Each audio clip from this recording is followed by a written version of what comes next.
while Jeffrey Epstein was running the most horrifying child exploitation network the modern world has ever uncovered, hosting the most powerful men on the planet on a private island where children were trafficked and abused. One of the most famous human beings on Earth was doing something entirely different. He was building hospitals, funding children's charities, visiting sick kids in cancer wards, and spending hundreds of millions of dollars trying to make the world safer and better for the most vulnerable children on the planet. And yet, that man, Michael Jackson, is the one whose name became synonymous with child abuse in the public imagination.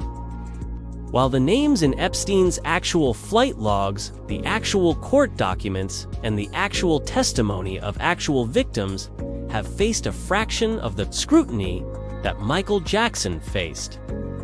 The King of Pop was put on trial twice, investigated relentlessly by law enforcement, and subjected to the most exhaustive examination of any celebrity in modern history. He was acquitted every time. And the more you dig into the actual evidence, not the documentaries, not the tabloids, but the court records, the testimonies, and the documented financial motives of his accusers, the more a very different picture emerges. Not of a predator, but of a profoundly charitable, deeply misunderstood man who was systematically targeted because of who he was and what he was worth. This is the truth about Michael Jackson, and it is long overdue. Welcome back to the channel. Today we are doing something that genuinely requires courage in the current media environment. We are looking honestly, carefully, and with full respect for evidence at the legacy of Michael Jackson. Not the tabloid version, not the documentary version, the version that emerges when you actually read the court records, examine the accuser's timelines, and follow the money. Let me be clear about what this video is and what it is not.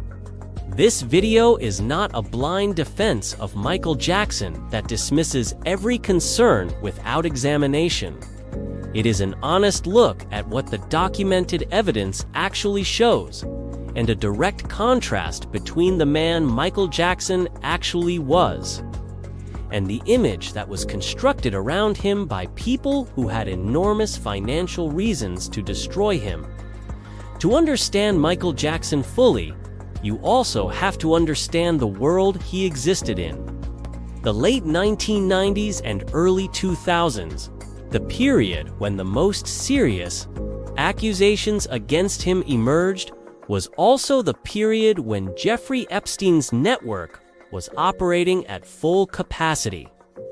Powerful men with real access to real children were flying to a real island and doing real, documented, horrific things.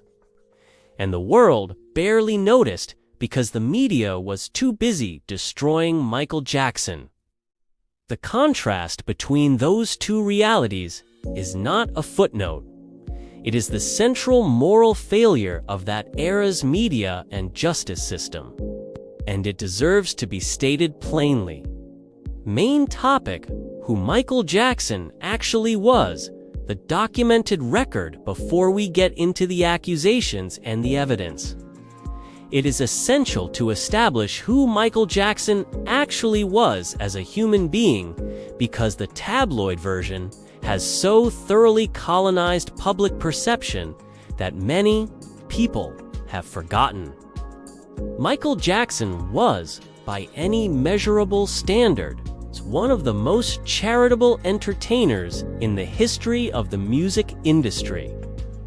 The Guinness World Records recognized him as the most philanthropic pop star in history, a title backed by documented donations and fundraising efforts exceeding $500 million over the course of his career. He founded the Heal the World Foundation in 1992, a charitable organization that delivered humanitarian aid to children in war zones, provided immunizations in developing countries, and raised tens of millions of dollars for children's causes globally. The foundation's work reached children in over 40 countries. He personally funded the construction and renovation of children's hospitals. He made unannounced visits to sick children in hospitals around the world, not for publicity, not for cameras, but because he genuinely could not bear the idea of a child suffering alone. Former hospital staff and medical professionals who witnessed these visits have repeatedly testified to the genuine, unperformed nature of his care and compassion for sick children. He set up Neverland Ranch, his personal estate, as a place where terminally ill children and children from disadvantaged backgrounds could experience joy. A TAD, an amusement park, a zoo, a movie theater, and a train system. Thousands of children visited Neverland over the years, the vast majority of them in organized group visits with their families and guardians present. This is the man who was accused of being a predator.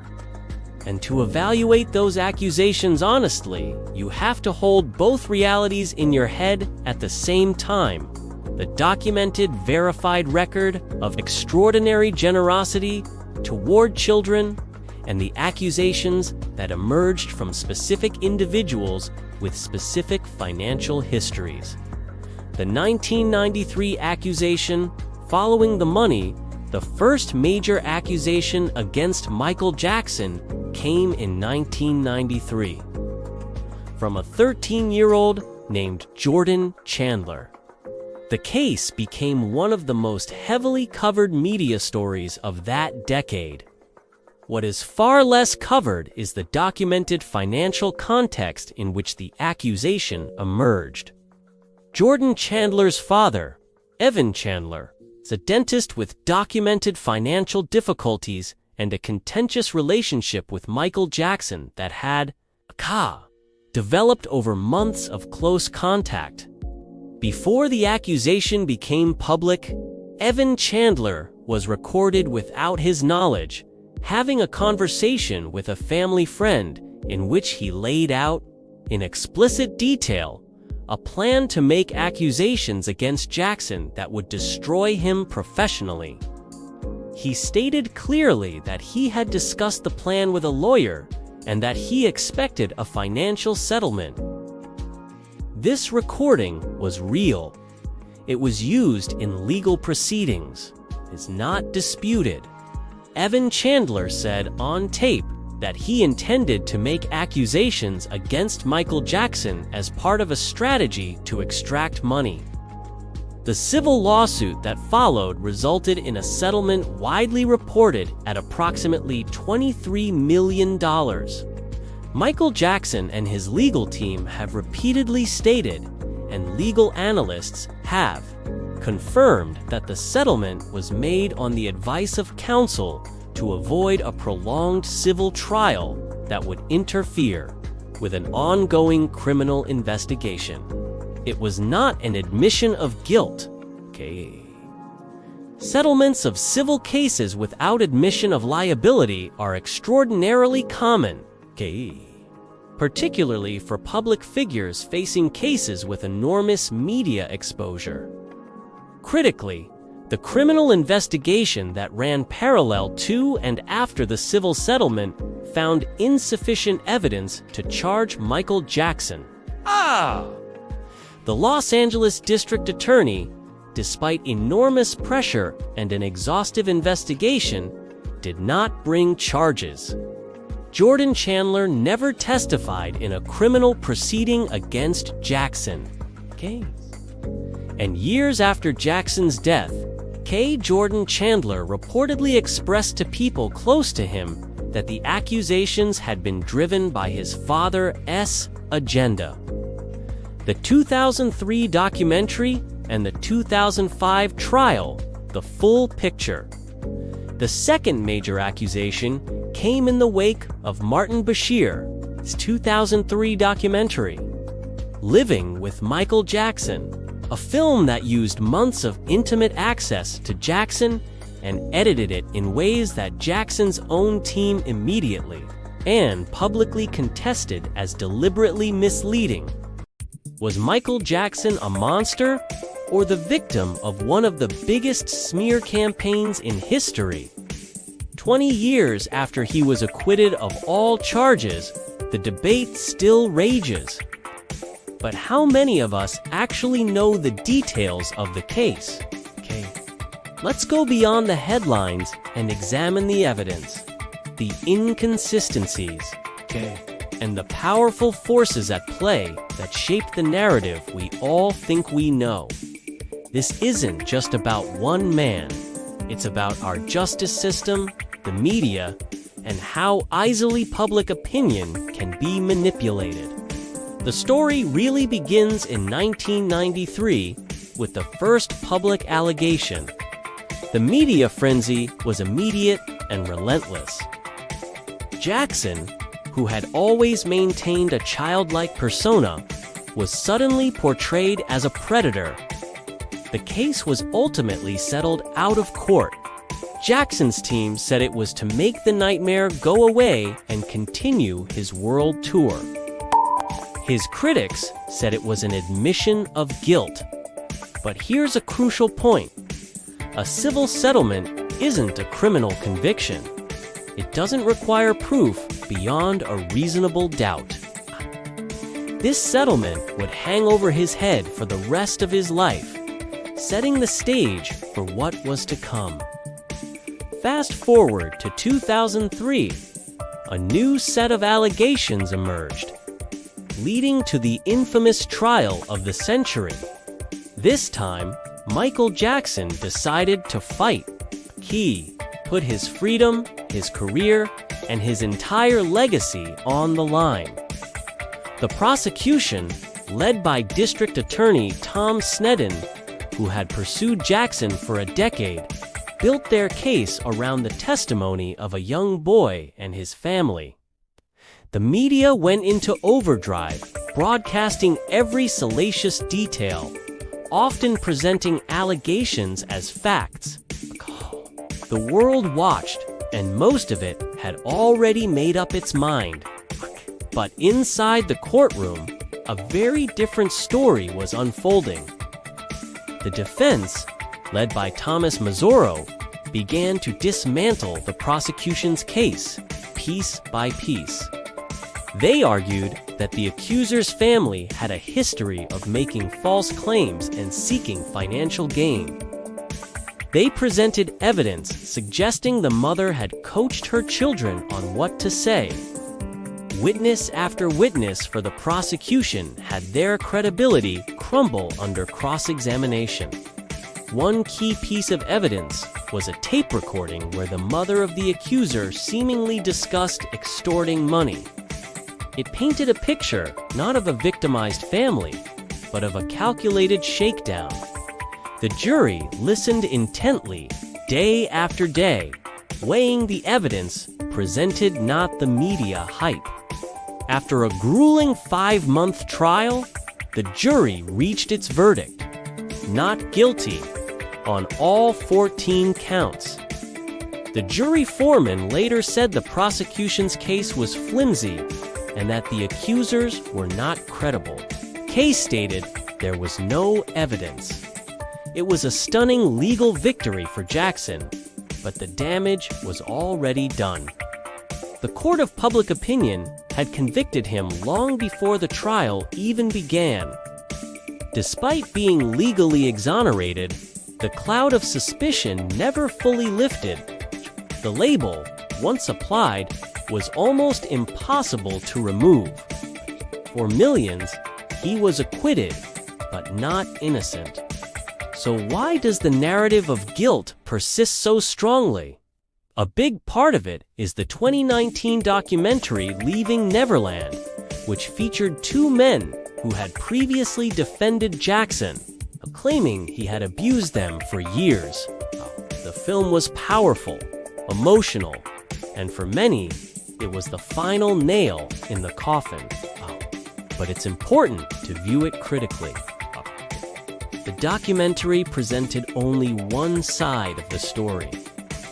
It didn't include testimony from dozens of other people who spent time at Neverland and saw nothing wrong, nor did it address the inconsistencies in the accuser's own timelines and previous sworn statements. It was a compelling piece of filmmaking, but was it a balanced piece of journalism? Now let's contrast this with another name that has become synonymous with monstrous crimes: Jeffrey Epstein. Unlike Jackson, Epstein was never acquitted in a court of law. He was convicted. His network was vast, his crimes were documented, and his victims were numerous. Yet, if you look at the media coverage, you'll find a strange disparity. A convicted predator with ties to the world's most powerful people often receives less visceral, continuous condemnation than Jackson, a man who was acquitted. Why? The Epstein story is complex, implicating powerful figures and systems.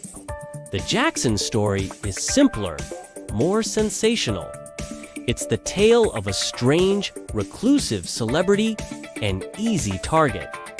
The media plays a huge role in this. Sensationalism sells. A headline screaming "Wacko Jacko" gets more clicks than a nuanced legal analysis.